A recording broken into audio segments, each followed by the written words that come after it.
ॐ स्मृतिपुराणानाम् आलयं करुणालयं नमामि भगवत्पादं शङ्करं लोकशङ्करं शङ्करं शङ्कराचार्यं केशवं बादरायणं सूत्रभाष्यकृतौ वन्दे भगवन्तौ पुनः पुनः।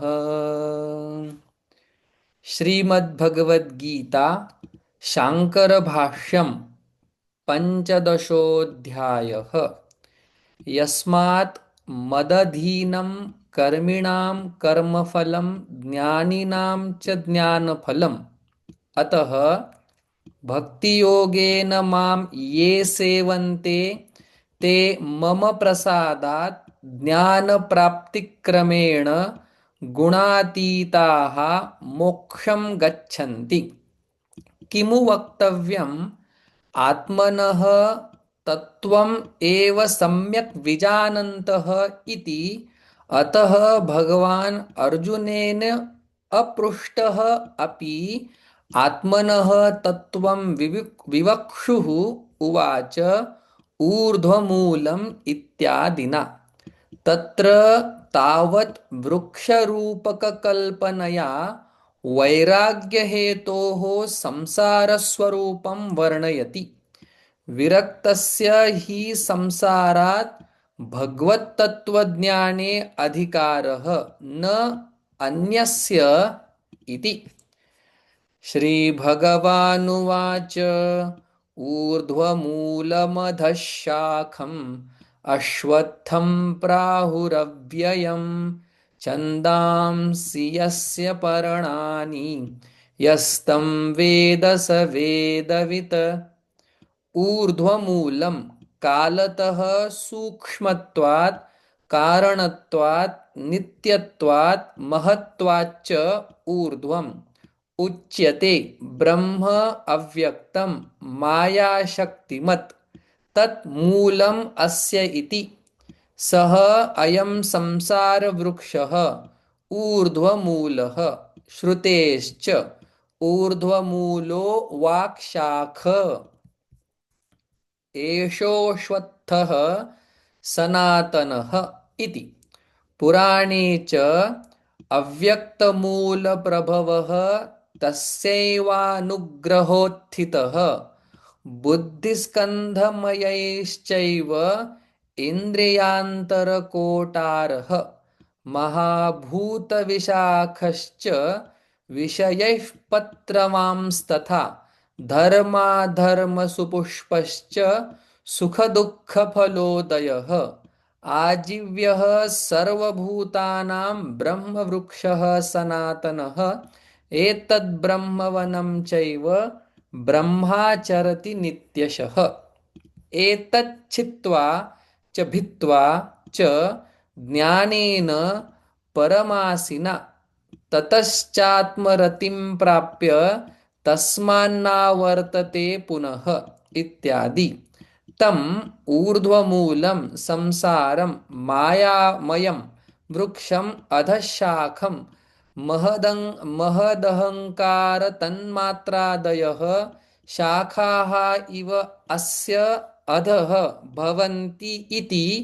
सः अयम् अधःशाखः तम् अधःशाखं न श्वः अपि स्थाता इति अश्वत्थः तं क्षणप्रध्वंसिनम् अश्वत्थं प्राहुः कथयन्ति। अव्ययम् संसारमायायाः अनादिकालप्रवृत्तत्वात् सः अयं संसारवृक्षः अव्ययः अनाद्यन्तदेहादिसन्तानाश्रयः हि सुप्रसिद्धः तम् अव्ययम्। तस्यैव संसारवृक्षस्य इदम् अन्यत् विशेषणम् छन्दांसि यस्य पर्णानि छन्दांसि छादनात् ऋग्यजुस्सामलक्षणानि यस्य संसारवृक्षस्य पर्णानिव पर्णानि यथा वृक्षस्य परिरक्षणार्थानि पर्णानि तथा वेदाः संसारवृक्षपरिरक्षणार्थाः धर्माधर्मतद्धेतुफलप्रदर्शनार्थत्वात् यथा व्याख्यातं संसारवृक्षं समूलं यः तं वेद स वेदवित् वेदार्थवित् इत्यर्थः। न हि समूलात् संसारवृक्षात् अस्मात् ज्ञेयः अन्यः अणुमात्रः अपि अवशिष्टः अस्ति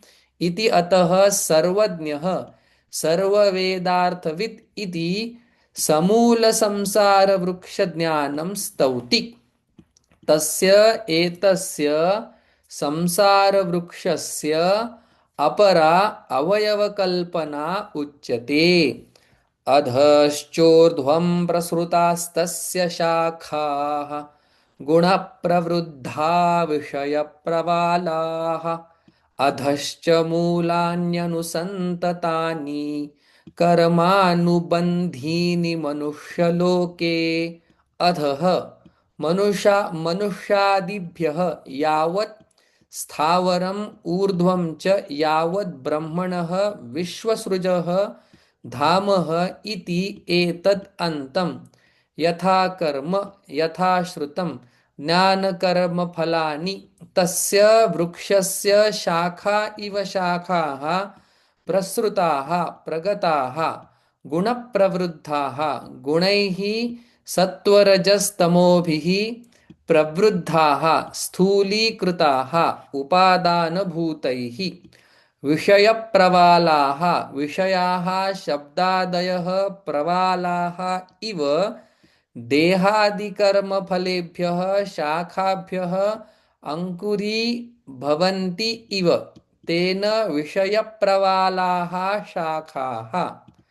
संसारवृक्षस्य परममूलम् उपादानकारणं पूर्वम् उक्तम्। अथ इदानीं कर्मफलजनितरागद्वेषादिवासनाः मूलानीव धर्माधर्मप्रवृत्तिकारणानि अवान्तरभाविनी तानि अधश्च देवाद्यपेक्षया मूलानि अनुसन्ततानि अनुप्रविष्टानि कर्मानुबन्धिनी कर्म धर्माधर्मलक्षणम् अनुबन्धः पश्चाद्भावी येषाम् उद्भूतिम् उद्भवति तानि कर्मानुबन्धिनी मनुष्यलोके विशेषतः।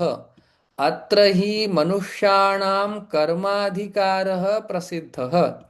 यस्तु अयं वर्णितः संसारवृक्षः न रूपमस्येह तथोपलभ्यते नान्तो न चादिर्न च सम्प्रतिष्ठा अश्वत्थमेनं सुविरूढमूलम् असङ्गशस्त्रेण दृढेन छित्त्वा न रूपम् अस्य इह यथा उपवर्णितं तथा नैव उपलभ्यते। स्वप्न मरीचि उदकमाया गन्धर्वनगरसमत्वात् दृष्ट नष्टस्वरूपः हि सः इति। अतः एव न अन्तः न पर्यन्तः निष्ठा परिसमाप्तिः वा विद्यते तथा न च आदिः। अतः इतः आरभ्य अयं प्रवृत्तः इति न केनचित् गम्यते। न च सम्प्रतिष्ठा स्थितिः मध्यम् अस्य न केनचित् उपलभ्यते। अश्वत्थं येनं यथोक्तं सुविरूढमूलं सुष्ठु विरूढानि विरोहं गतानि सुदृढानि मूलानि यस्य तं येनं सुविरूढमूलम् असङ्गशस्त्रेण असङ्गः पुत्रवित्तलोकैषणाभ्यः व्युत्थानं तेन असङ्गशस्त्रेण दृढेन परमात्माभिमुख्य निश्चय दृढीकृतेन पुनः पुनः विवेकाभ्यासाश्म निशितेन छित्त्वा संसारवृक्षं सबीजम् उद्धृत्य। ततः पदं तत्परिमार्गितव्यं यस्मिन् गता न निवर्तन्ति भूयः तमेव चाद्यं पुरुषं प्रपद्ये यतः प्रवृत्तिः प्रसृता पुराणी। ततः पश्चात् यत् पदं वैष्णवं तत् परिमार्गितव्यं परिमार्गणम् अन्वेषणं ज्ञातव्यम् इत्यर्थः। यस्मिन् पदे गताः प्रविष्टाः न निवर्तन्ति न आवर्तन्ते भूयः पुनः संसाराय कथं परिमार्गितव्यम् इति आह। तम एव च यः पदशब्देन उक्तः आद्यम् आदौ भवम् आद्यं पुरुषं प्रपद्ये इत्येवं परिमार्गितव्यं तच्छरणतया इत्यर्थः। कः असौ पुरुषः इति उच्यते यतः यस्मात् पुरुषात् संसारमाया वृक्षप्रवृत्तिः प्रसृता निःसृता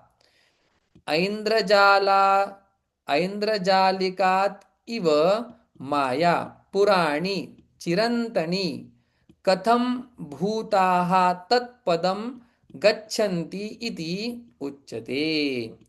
निर्माणमोहाजितसङ्गदोषाः अध्यात्मनित्या विनिवृत्तकामाः द्वन्द्वैर्विमुक्ताः सुखदुःखसंज्ञैः गच्छन्त्यमूढाः पदमव्ययं तत्।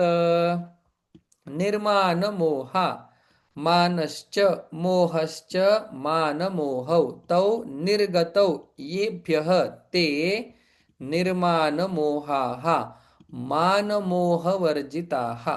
जितसङ्गदोषाः सङ्गः एव दोषः सङ्गदोषः जितः सङ्गदोषः यैः ते जितसङ्गदोषाः अध्यात्मनित्याः परमात्मस्वरूपालोचननित्याः तत्पराः विनिवृत्तकामाः विशेषतः निर्लेपनं निवृत्तकामाः निवृत्ताः कामाः येषां ते विनिवृत्तकामाः यतयः सन्न्यासिनः द्वन्द्वैः प्रियाप्रियादिभिः विमुक्ताः सुखदुःखसंज्ञैः परित्यक्ताः गच्छन्ति अमूढाः मोहवर्जिताः पदम् अव्ययं तत् यथोक्तं तदेव पदं पुनः विशिष्यते।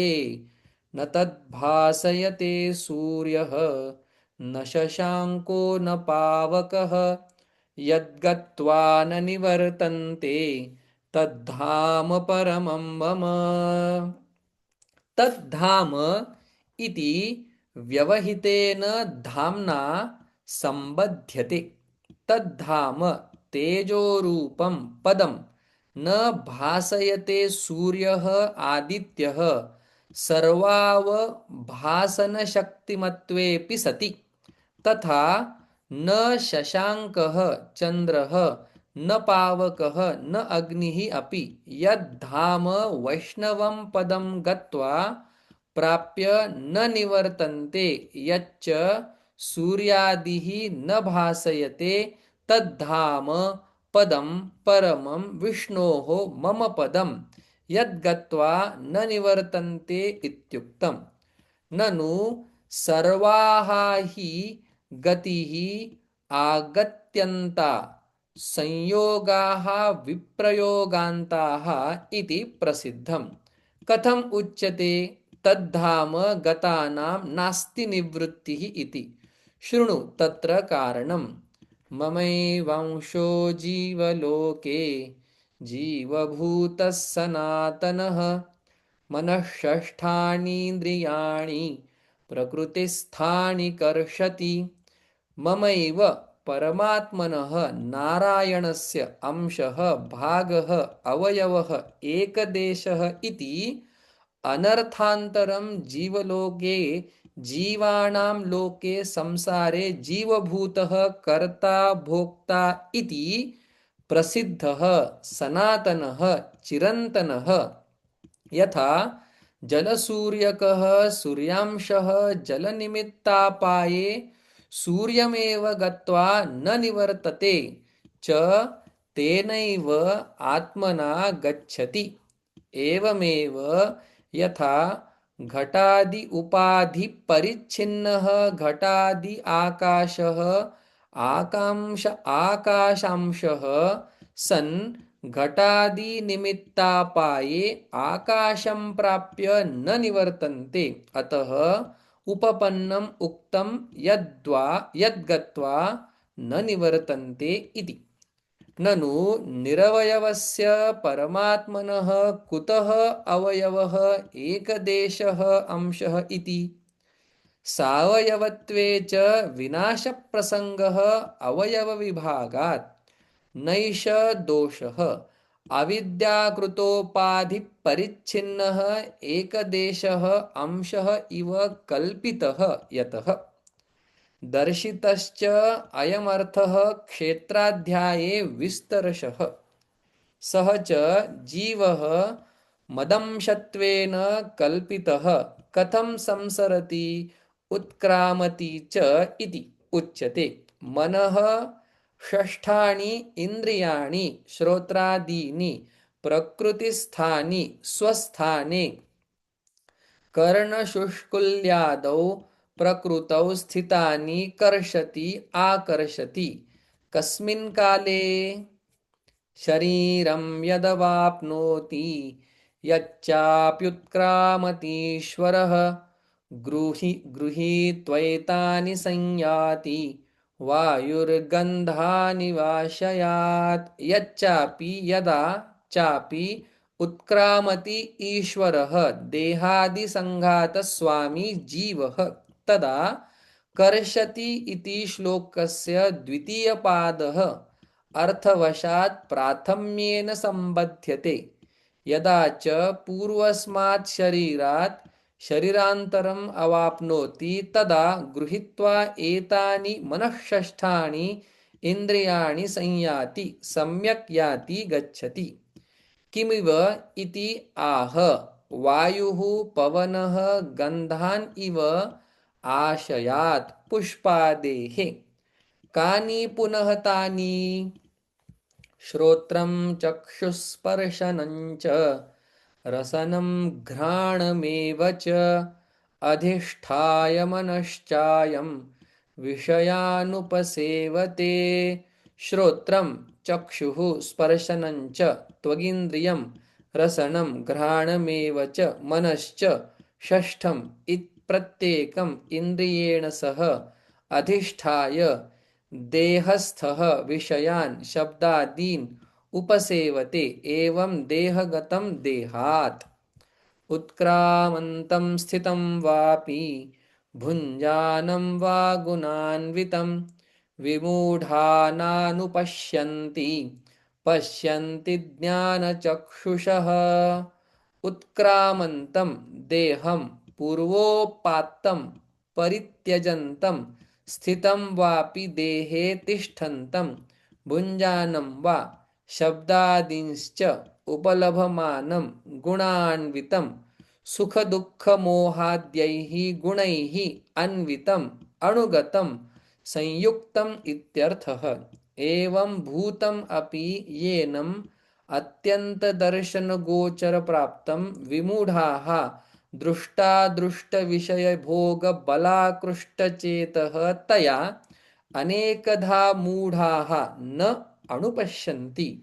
अहो कष्टं वर्तते इति अनुक्रोशति च भगवान्। ये तु पुनः प्रमाणजनितज्ञानचक्षुषः ते एनं पश्यन्ति ज्ञानचक्षुषः विविक्तदृष्टयः इत्यर्थः।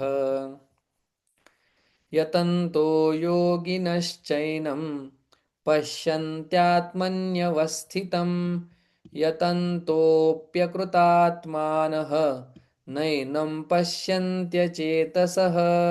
यतन्तः प्रयत्नं कुर्वन्तः योगिनश्च समाहितचित्ताः येनं प्रकृतम् आत्मानं पश्यन्ति अयम् अहम् अस्मि इति उपलभन्ते आत्मनि स्वस्यां बुद्धौ अवस्थितं यतन्तः अपि शास्त्रादिप्रमाणैः अकृतात्मानः असंस्कृतात्मानः तपसा इन्द्रियजयेन च दुश्चरितात् अनुपरताः अशान्तदर्पाः प्रयत्नं कुर्वन्तः अपि न एवं पश्यति अचेतसः अविवेकिनः।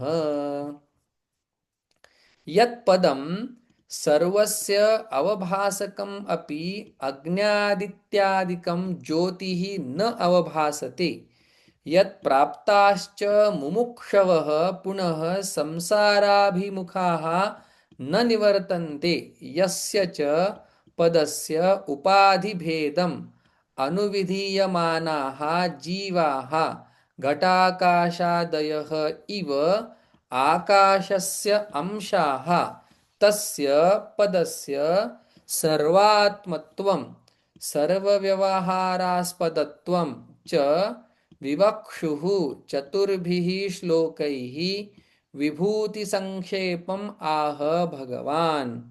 यदादित्यगतं तेजः जगद्भासयतेऽखिलं यच्चन्द्रमसि यच्चाग्नौ तत्तेजो विद्धि मामकं। यत् आदित्यगतम् आदित्याश्रयं किं तत् तेजः दीप्तिः प्रकाशः जगद्भासयते प्रकाशयति अखिलं समस्तं। यच्चन्द्रमसि शशभृति तेजः अवभासकं वर्तते यच्च अग्नौ हुतवहे तत्तेजः विद्धि विजानीहि मामकं मदीयं मम विष्णोः तज्ज्योतिः। अथवा आदित्यगतं तेजः चैतन्यात्मकं ज्योतिः यच्चन्द्रमसि यच्च अग्नौ वर्तते तत्तेजः विद्धि मामकं मदीयं मम विष्णोः तज्ज्योतिः। ननु स्थावरेषु जंगमेषु च तत् समानं चैतन्यात्मकं ज्योतिः तत्र कथम् इदं विशेषणं यदादित्यगतं गतम् इत्यादि। नैष दोषः सत्त्वाधिक्यात् आविस्तरत्वोपपत्तेः आदित्यादिषु हि सत्त्वम् अत्यन्तप्रकाशम् अत्यन्तभास्वरम् अतः तत्रैव आविस्तरं ज्योतिः इति तत् विशिष्यते न तु तत्रैव तत् अधिकम् इति। यथा हि श्लोके तुल्येऽपि मुखसंस्थाने न काष्ठकुड्यादौ मुखम् आविर्भवति आदर्शादौ तु स्वच्छे स्वच्छतरे च तारतम्येन आविर्भवति तद्वत्। किंच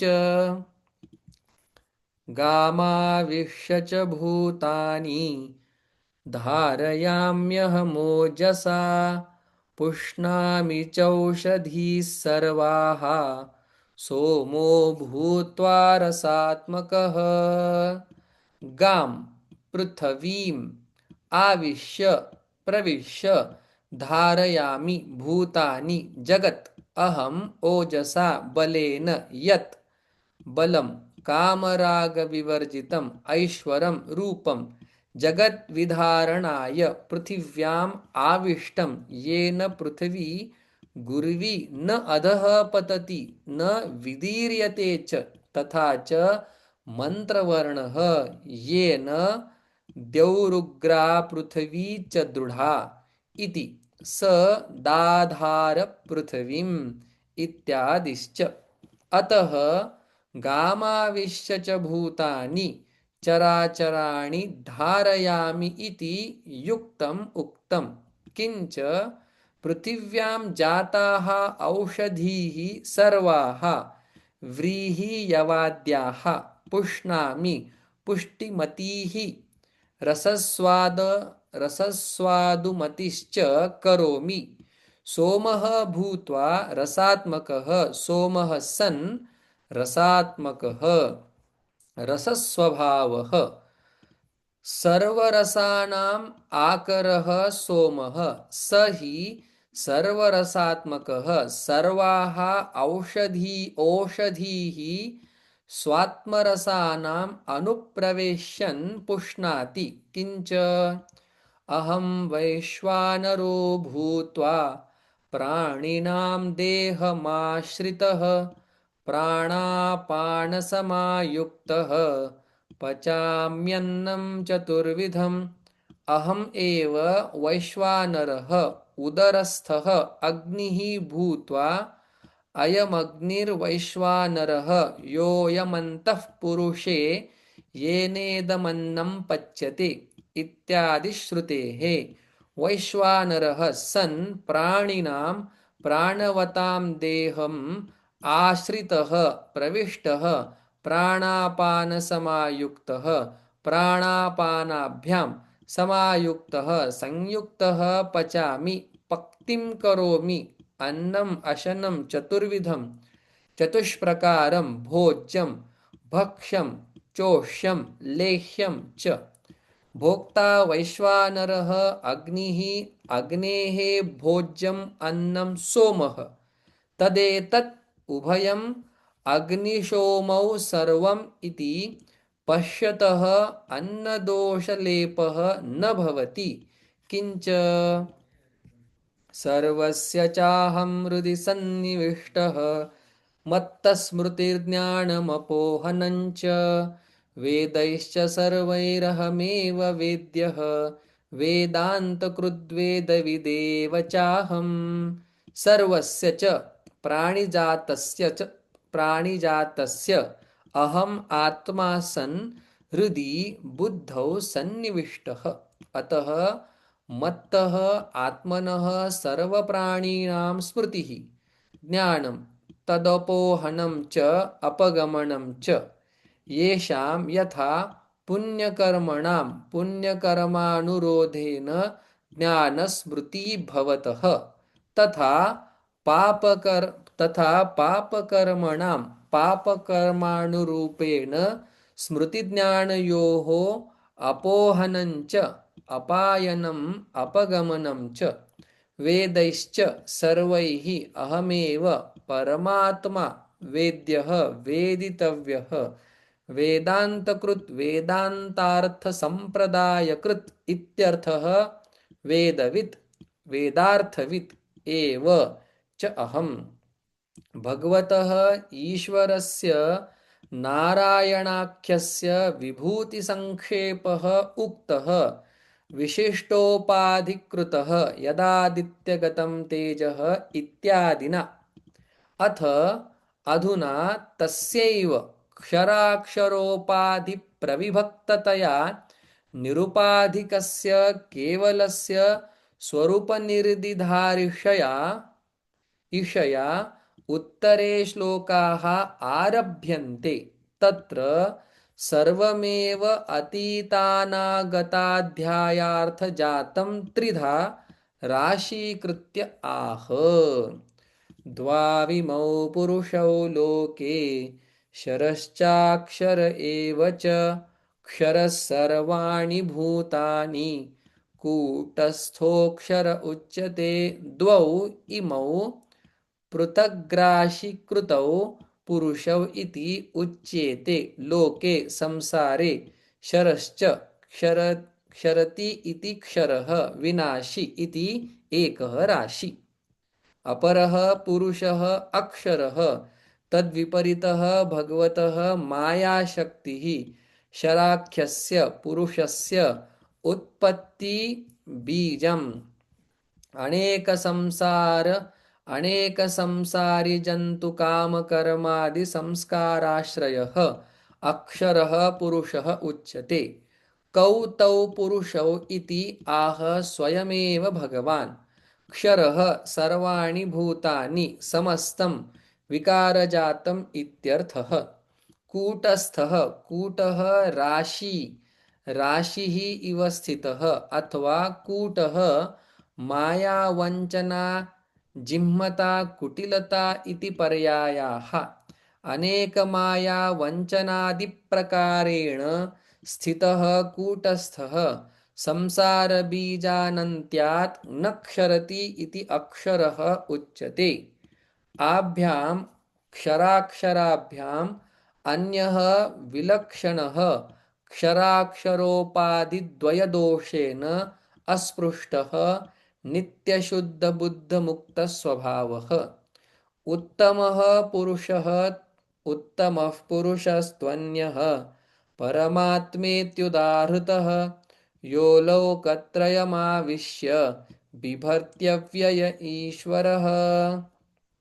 उत्तमः उत्कृष्टतमः पुरुषः तु अन्यः अत्यन्तविलक्षणः आभ्यां परमात्मा इति परमश्च असौ देहादि अविद्याकृतात्मभ्यः आत्मा च सर्वभूतानां प्रत्यक्चेतनः इत्यतः परमात्मा इति उदाहृतः उक्तः वेदान्तेषु।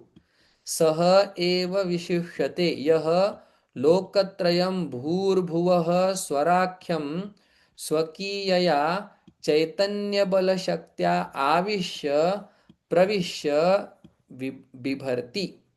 स्वरूपसद्भावमात्रेण बिभर्ति धारयति। अव्ययः न अस्य व्ययः विद्यते इति अव्ययः। कः ईश्वरः सर्वज्ञः नारायणाख्यः ईशनशीलः यथा व्याख्यातस्य ईश्वरस्य पुरुषोत्तमः इत्येतत् नाम प्रसिद्धम्।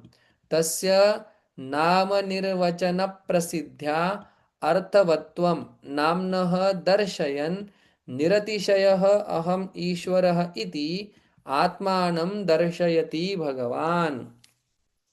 यस्मात्क्षरमतीतोऽहम् अक्षरादपि चोत्तमः अतोऽस्मि लोके वेदे च प्रथितः पुरुषोत्तमः। यस्मात्क्षरम् अतीतः अहं संसारमायावृक्षम् अश्वत्थाख्यम् अतिक्रान्तः अहम् अक्षरादपि संसारमायारूपवृक्षबीजभूतात् भूतात् अपि च उत्तमः उत्कृष्टतमः ऊर्ध्वतमः वा। अतः ताभ्यां क्षराक्षराभ्याम् उत्तमत्वात् अस्मि लोके वेदे च प्रथितः प्रख्यातः पुरुषोत्तमः इव एवं मां भक्तजनाः विदुः। कवयः काव्यादिषु च इदं नाम निबध्नन्ति। पुरुषोत्तमः इति अनेन अभिधानेन अभिगृह्णन्ति। अथ इदानीं यथा निरुक्तम् आत्मानं यः वेद तस्य इदं फलम् उच्यते।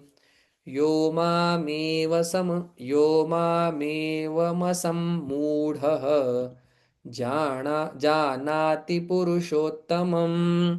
यो मामेवमसम्मूढः जानाति पुरुषोत्तमम् स सर्वविद् भजति मां सर्वभावेन भारत।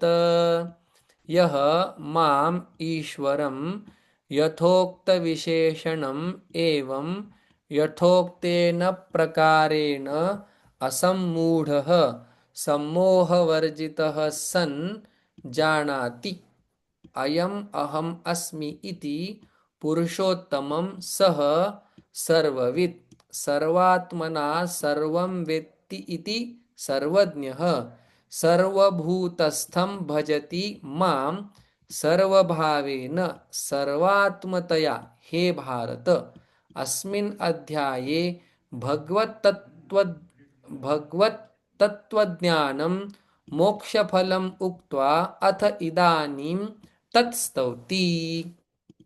इति गुह्यतमं शास्त्रम् इदमुक्तं मया नघ। एतद्बुद्ध्वा बुद्धिमान् स्यात् कृतकृत्यश्च भारत। इति एतद् गुह्यतमं गोप्यतमम् अत्यन्तरहस्यम् इत्येतत्। किं तत् शास्त्रम्? यद्यपि गीताख्यं समस्तं शास्त्रम् उच्यते तथापि अयमेव अध्यायः इह शास्त्रम् इति उच्यते स्तुत्यर्थं प्रकरणात् सर्वः हि गीताशास्त्रार्थः अस्मिन् अध्याये समासेन उक्तः न केवलं गीताशास्त्रार्थः एव किन्तु सर्वश्च वेदार्थः इह परिसमाप्तः यस्तं वेद स वेदवित् वेदैश्च वेदैश्च सर्वैरहमेव वेद्यः इति च उक्तम् इदम् उक्तं कथितं मया हे अनघ अपाप एतत् शास्त्रं यथा दर्शितार्थं बुद्धिमान् स्यात् भवेत् न अन्यथा कृतकृत्यः च भारतः कृतं कृत्यं कर्तव्यं येन सह कृतकृत्यः विशिष्टजन्मप्रसूतेन ब्राह्मणेन यत् कर्तव्यं तत्सर्वं भगवत्तत्त्वे विदिते कृतं भवेत् इत्यर्थः न च अन्यथा कर्तव्यं परिसमाप्यते कस्यचित् इत्यभिप्रायः सर्वं कर्माखिलं पार्थ ज्ञाने परिसमाप्यते इति च उक्तम् एतद् हि जन्मसामग्र्यं ब्राह्मणस्य विशेषतः प्राप्यैतत् कृतकृत्यो हि द्विजो भवति नान्यथा इति च मानवं वचम् यतः एतत् परमार्थतत्त्वं मत्तः श्रुतवान् असि अतः कृतार्थः त्वं भारत इति। ओम तत्सत् इति श्रीमद्भगवद्गीतासु उपनिषत्सु ब्रह्मविद्यायां योगशास्त्रे श्रीकृष्णार्जुनसंवादे पुरुषोत्तमयोगो नाम पञ्चदशोऽध्यायः इति श्रीमत्परमहंस परिव्राजक आचार्य पूज्यपाद श्री शंकर भगवता कृतौ श्रीमद्भगवद्गीता भाष्ये पुरुषोत्तम योगः नाम पंचदशः अध्यायः। ओम पूर्णमदः पूर्णमिदं पूर्णात् पूर्णमुदच्यते पूर्णस्य पूर्णमादाय पूर्णमेवावशिष्यते। ओम शांति शांति शांति।